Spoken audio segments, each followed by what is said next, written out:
Good morning students, कैसे हैं आप सभी। तो आज हमारा टॉपिक है हिंदी विषय का रचना के आधार पर वाक्य के भेद। रचना के आधार पर वाक्य के भेद। तो आज हम जानेंगे रचना के आधार पर वाक्य के कितने भेद होते हैं। तो सभी अपना ध्यान बोर्ड पर लगाएं, जो मैंने लिखे हुए हैं उसको ध्यान से पढ़ें और समझें। सबसे पहले हम जानेंगे वाक्य की परिभाषा। जब शब्द व्याकरणों के नियम से बंधे हों, अर्थात वो नियम के अंतर्गत कार्य कर रहे हों और पूर्ण अर्थ प्रकट करते हों, तो वह वाक्य कहलाते हों। एक तो नियम से बंधे हों और पूरा अर्थ प्रकट करते हों, तो वह क्या कहलाते हैं? वाक्य। उदाहरण के लिए लाल किला दिल्ली में है। इसमें कर्ता क्रिया कर्म या कर्ता क्रिया सब बिल्कुल अपनी जगह पर और नियम से कार्य कर रहा है, तो ये क्या हो जाएगा? आपका वाक्य। अब इसी प्रकार वाक्य बनता है, तो वाक्य बनता कैसे है ना? तो हम जानेंगे वाक्य के घटक। तो जिन अवयवों को मिलाकर वाक्य की रचना होती है उन्हें वाक्य के अंग या घटक कहते हैं। जैसे कि हमारा शरीर बनता है तो हाथ पैर नाक कान मुंह मिला के बनता है ना, ठीक उसी प्रकार वाक्य के अनिवार्य घटक एवं क्रिया हैं। इनके बिना वाक्य रचना संभव नहीं है। उदाहरण के लिए मोहन खाएगा। अब मोहन क्या है? कर्ता। खाएगा क्या है? क्रिया। तो कर्ता क्रिया मिलकर क्या बना? एक वाक्य। ठीक इसी प्रकार इसके अतिरिक्त वाक्य के अन्य घटक भी हैं, विशेषण, क्रिया विशेषण, कारक आदि। तो रचना की दृष्टि से वाक्य के तीन भेद होते हैं। कितने भेद होते हैं? तीन। उसमें क्या है? सरल वाक्य, संयुक्त वाक्य, मिश्र वाक्य। अब सरल वाक्य क्या है? सरल वाक्य जिस वाक्य में एक मुख्य क्रिया हो उन्हें सरल वाक्य कहते हैं। मुख्य क्रिया समझ गए ना? जैसे कि बच्चे खेल रहे हैं। क्या कर रहे हैं? बच्चे खेल रहे हैं। खेल क्या है? यहाँ पर मुख्य क्रिया है, तो यहाँ पर एक ही मुख्य क्रिया है, उसे हम बोलेंगे सरल वाक्य। अब दूसरा है संयुक्त वाक्य है। जिन वाक्यों को योजक शब्द से जोड़ा जाता है उन्हें संयुक्त वाक्य कहते हैं। योजक मतलब अलग से एक और वाक्य उसमें जोड़ा गया हो। संयुक्त मतलब दो चीज़ एक जगह मिल गई हो। तो उदाहरण के लिए देखिए, बच्चे खेलने गए और वापस आ गए, तो और यहाँ पर क्या है? संयोजक है कि नहीं? तो योजक है कि नहीं? तो और से दो वाक्य जुड़ के वापस आ गए भी जुड़ गया और खेलने गए भी जुड़ गया, तो ये हो गया आपका संयुक्त वाक्य।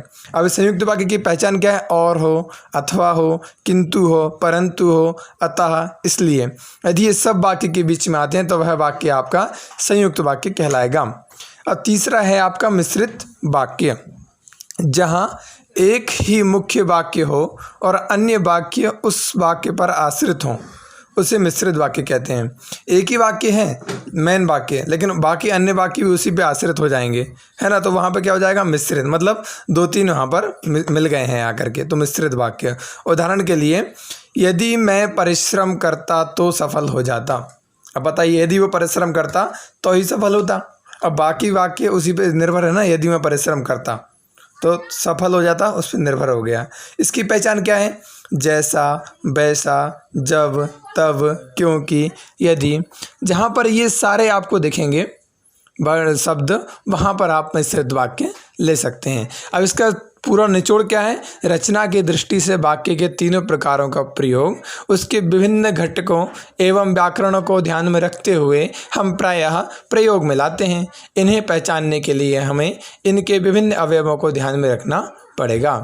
तो मिश्रित वाक्य, संयुक्त वाक्य और आपके सरल वाक्य, तीन वाक्य हैं। सरल हैं, ज़्यादा कोई कठिन नहीं है। मैंने सरल से सरल भाषा में आपको इनकी परिभाषाएं बता दी, आप इनको याद कर लीजिएगा। तो जैसा कि हमने अभी पढ़ा, रचना के आधार पर वाक्य के तीन भेद होते हैं। ठीक, कौन कौन से? सरल, संयुक्त और मिश्र। तो जो हमने वाक्य के भेद पढ़े हैं, हम उन्हीं के कुछ उदाहरण यहाँ पर देखेंगे।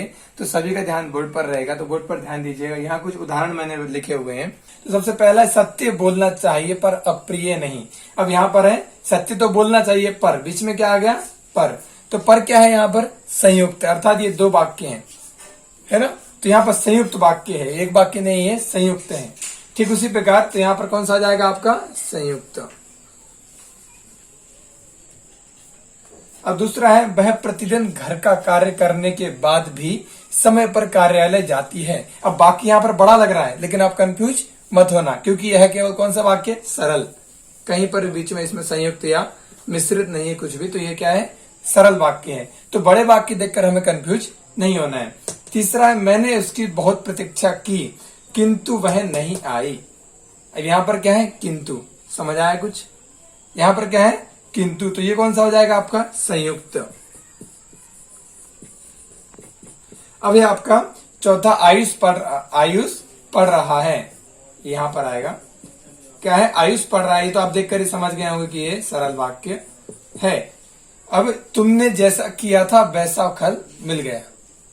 ठीक, जैसा पाओगे वैसा मिलेगा, आपने सुना होगा। उसी प्रकार जैसा वैसा आया कि नहीं। दो वाक्य यहां पर मिश्रित है, तो कौन सा वाक्य हो जाएगा आपका, ये मिश्रित वाक्य।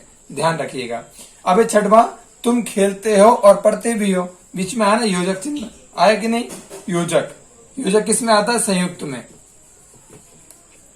अब लास्ट है आपका, सीता गाना गा रही है। देखकर ही पता लगता है कि सीता गाना गा रही है, तो ये सरल है। और यहीं पर यदि सीता गाना गा रही है और खेल भी रही है, यदि और बीच में आ गया तो ये कौन सा हो जाएगा आपका, संयुक्त।